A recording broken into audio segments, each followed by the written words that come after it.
자, 이제 FTA 특례법 개정된 거를 좀 보실게요. 사실 기획재정부령 그 개정안을 좀 반영을 해가지고 미리 좀 교재는 해놨었어요.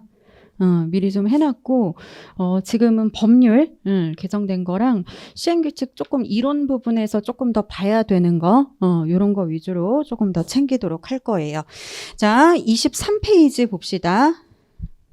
23페이지에 협정관세 사후 적용 신청 있죠? 괄호 1, 2번이 있어요. 그 밑에 괄호 3, 4번을 신설할 거예요. 요 괄호 3, 4번을 신설을 할 거고 기존에 괄호 3번으로 돼 있는 협정관세 사후 적용 신청 방법 있죠? 요걸 괄호 5번으로 바꾸시고 넘겨서 괄호 6번 있죠?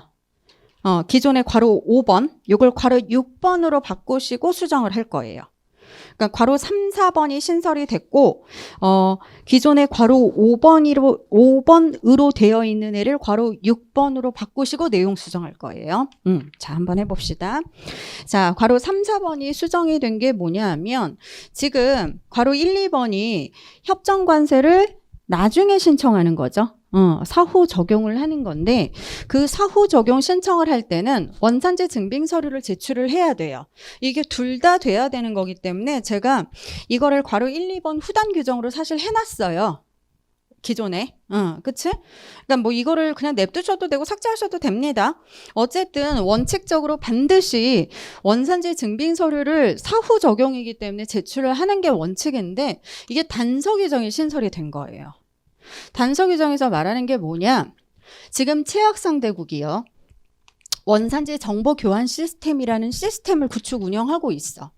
그런 채약상대국으로부터 물품을 수입을 합니다. 그래서 원산지 증명서에 포함된 정보가 전자적으로 교환이 됐다면 그럼 전자 교환이 된 거잖아. 그렇지? 꼭 종이 서류로 딱 들이밀 필요는 없다라는 거지.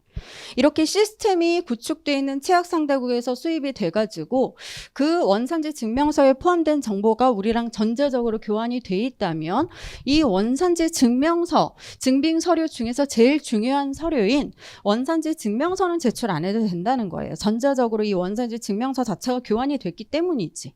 그치? 그래서 꼭 이렇게 페이퍼로 제출을 해야 되냐? 원산지 증빙 서류 중에서 원산지 증명서만 해당이 되는 거예요. 단서 규정에. 그래서 이런 단서 규정이 신설이 됐고 그리고 이 단서 규정이 신설이 되면서 이 괄호 4번도 생긴 거예요.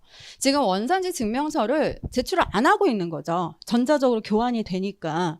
근데 제출하지 않았어. 근데 지금 세관장이 보기에는 종이 서류로 원산지 증명서 확인이 필요해. 그렇다면 종이 서류로 제출 요구도 가능하다라는 거예요. 그러니까 원칙은 원산지 증빙 서류를 제출하는 거예요. 원산지 증명서뿐만 아니라 기타 서류들까지. 그 중에 제일 중요한 서류는 원산지 증명서는 여기에 해당된다면 제출 안 할 수도 있어. 근데 세관장이 지금 제출하지 않으면 안 되겠어. 얘는 페이퍼로 원산지 증명서 확인이 필요하겠어. 그렇게 판단이 된다면 요구도 가능하다라는 거예요. 이 규정이 없으면 수입자가 뭐라고 하겠어?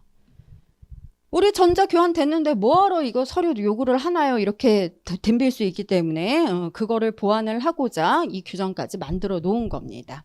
자, 그렇게 보시면 되고요. 넘겨서 이게 뭐가 규정이 됐냐? 이게 사실은 여러분 이상하지 않았어요? 갑자기 보정이 들어갈 이유가 없잖아. 사실은 엄밀히 따지면 내가 원산지 증명서를 그러니까 협정관세 적용 신청을 사후에 적용한다는 거는 수리 전에 관세법 세율로 세금을 낸 거야. 근데 FTA 세율을 적용하고 싶은 거지. 나중에라도 낮은 세율을 적용하고 싶은 거예요. 그럼 그 상황에 경정 청구를 하지 갑자기 보정 나오는 게 웃긴 거잖아요. 그래서 이게 보정이 싹 없어진 겁니다. 그래서 제가 설명할 때도 보정은 너무 신경 쓰지 마요 하고 흐지부지 넘어갔었잖아. 그래서 제목도요. 이걸 없앨 거야. 아이고. 제목도 이걸 없애세요. 경정 청구 이렇게만 해놓을 거예요. 자, 그래서 바뀐 게 뭐냐? 지금 사후에 협정관세 적용 신청을 합니다. 그러면 협정관세 적용 신청하는 가장 큰 목적 중에 하나는 세금을 다시 환급받고 싶은 거예요. 그러니 바로 환급은 못 받고 일단 경정 청구를 해야겠죠. 여기에 보정 신청 있는 걸 다 빼버리시면 돼요. 경정 청구할 수 있는 거고, 이 경우 세관장은 경정 청구가 되면 당연히 2개월 안에 협정관세 적용, 그 다음에 세액 경정 여부를 통지를 해줘야 돼. 결과 통지를 해줘야 되는 거고, 자, 이렇게 경정 청구한 세액을 심사했는데 타당하다. 그럼 세관장은 두말할 것 없이 경정을 해줘야 되고요. 뭐 해야 돼? 환급을 해줘야 돼요. 그치? 자, 이 동그라미 3번은 사실 대통령령이라서 아직 개정은 안 됐는데요. 분명 개정이 될 겁니다. 보정이 없어질 거예요. 보정 없어질 거고. 그러니까 그냥 미리 고쳐버립시다. 세액의 경정 청구를 받은 세관장, 여러 가지 상황 확인해서 세액 경정하는 게 타당하면 당연히 세액 경정 해줘야만 하는 거예요. 그래서 이렇게 바꾸시고요. 여기서도 지금 박스 관세법 준용에도 보정이 없어지면서 보정과 관련된 그 준용 규정이 사라진 거거든. 별로 중요하진 않아요. 그냥 보정만 없애버리시면 됩니다. 그래. 그래서 요거 경정을 할 때 내가 경정 청구하고 세관장이 경정을 할 때 절차적인 거는 관세법을 준용한다라는 그런 규정입니다. 그렇게 보시면 돼요. 됐습니다. 넘어가실게요. 자. 제가 요거 문제 풀면서 말씀을 드렸었죠. 불과 저번 주에. 자, 한번 볼게요. 우리 29페이지. 자, 지금 브루나이랑 라오스가 바뀌었어요. 일단 우리가 북함, 인라, 말미, 필싱, 태베 해가지고 외상통, 공국, 상세, 세상산 이렇게 외웠었는데 이제 뭐라고 외울 거냐 하면 브루나이가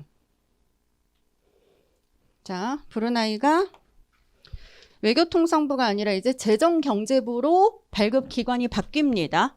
그 다음에 라오스는 바뀐 게 아니라 하나가 추가가 됐어요. 원래는 상공회의소였죠. 상공회의소.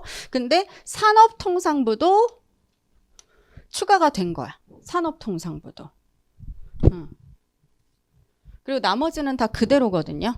그래서 암기식이 어떻게 개정이 됐냐 하면 재상통, 외상통이 아니라 상처가 이제 2번 난 거야. 재상. 외상이 아니라 이제 재상이 된 거지. 상처가 2번 나가지고 재상이 있어 통증이 엄청 심해. 자, 라오스가 사회민주주의인 건 알죠? 공산국가인 건 아시죠? 공산국이에요. 그 다음에 나머지는 똑같아. 상세, 세상산. 상세, 세상산. 재상통, 공산국, 상세, 세상산. 그래서 공산이 뭐냐? 상공회의소랑 산업통상부예요. 근데 조심하셔야 되는 게 여기 산이 또 있죠? 어쩔 수가 없어. 베트남은 산업무역부야. 헷갈리지 마요. 얘는 산업통상부고 얘는 산업무역부야. 그지 같아도 어쩔 수가 없어. 그치? 그래서 재상통, 공산국, 상세, 세상, 산. 근데 라오스 산은 산업통상부고 베트남은 산업무역부고 설마 이걸 바꿔놓진 않겠지. 요 산 똑같이 앞글자 산인 애를 갖다가 바꿔놓는 거는 안 할 것 같은데 그래도 분명하게 우리가 알 수 있어야 되니까 이렇게 해서 다시 한번 요 재상통, 공산국, 상세, 세상, 산 이렇게 해서 아세안 회원국 발급 기관들을 좀 챙겨 놓으셨으면 좋겠습니다. 그렇게 할 거고요. 그 다음에 페루 이거는 진작에 바뀌었어야 되는데 안 바뀐 거라 우리는 바뀐 걸로 봤어요. 사실은 원래 이게 뭐냐면 얘 이상하지 않았어? 원래 페루와의 협정이 발효된 날부터 5년이 지난 후에는 이게 달려있거든요. 그래서 제가 그냥 설명 안 했죠. 그래서 설명 안 한 이유가 뭐냐면 이미 5년이 지났어요. 그러니까 예전에는 페루하고 FTA를 체결하면서 기간 발급, 자율 발급을 같이 썼거든요. 근데 이제 그게 시효가 5년인 거야. 5년이 진짜 지났어. 그래서 지금 무조건 자율 발급만 하고 있거든요. 근데 그 잔재가 법에 남아 있었어. 한참 남아 있었어요. 그래서 그걸 제끼고 봤거든요. 우리는 한참 동안 제끼고 봤었는데